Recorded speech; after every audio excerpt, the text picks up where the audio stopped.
Simmons here. Do me a quick favor.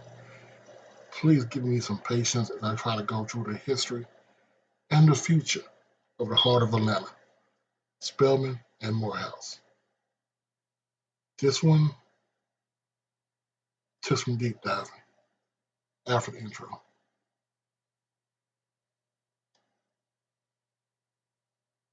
Around you, your mama and your cousin too. This is a generation that grew up with a black president. They've gone through some of the social unrest following the murder of George Floyd and kind of the movement around black lives. Young people are choosing to be in a place that nurtures them, that recognizes who they are in the world, and really thinks about how they can make this generation of young black people succeed. The thing you got to understand, people, the history of Spelman and Morehouse.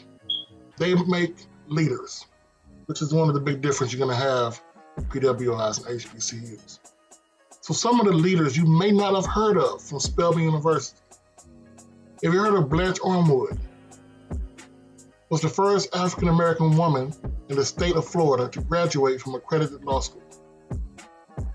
Have you heard of Celine Sloan Butler, the founder and the first president of the National Congress of Colored Parents and Teachers? Have you ever heard of Paula S. Hicks' husband? She's currently a member of the Ohio House of Representatives, the former mayor of Toledo, Ohio. This is what you're looking at when you're going to these colleges. HBCUs are a pool to make leaders. Now we all know some of the leaders. Like, you remember a Marcelette J. Harris, the first African-American female general officer of the United States Air Force? Remember her? Or you may remember people else, like Esther Roll, Stacey Abrams, Keisha Knight Pulliam. What about Morehouse? We know Morehouse, but you're gonna have your Spike Lee, Herman Cain, Sean King, Killer Mike, Raphael Warnock, Bill Nunn, Guru. Yeah, that Guru. So the thing we're looking at is what HBCUs have become. Their history. The history of them making leaders. I know you're probably wondering who did I leave out? You know, Martin Luther King's alma mater, Morehouse University. Without Morehouse and Martin Luther King, obviously black people would not have gotten where we're at today. Some may think it's a bad thing, but you gotta look at it like this.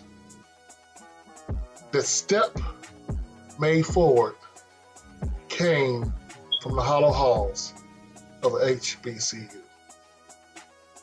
And we're not done moving forward. I can keep telling you about Morehouse and the past leaders. I can keep telling you about the history and what's going to happen in the future. But what I want you to listen to is the mouth of a child and in the mouth of a legend. It's Coach Simmons. I'm out. Her dad favored Harvard, her mom Spelman. For her, it came down to a sense of belonging. The percent of black students at Ivies is very, very small. And so that can be a daunting statistic to be walking into. There's so few people that look like me who share my experience.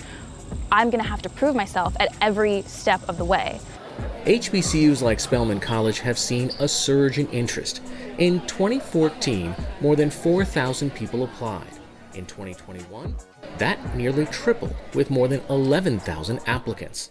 Even though we face the difficulties of today and tomorrow, I still have a dream. Yeah. It is a dream deeply rooted in the American dream. I have a dream that one day this nation will rise up and live out the true meaning of its creed. We hold these truths to be self-evident, that all men are created equal.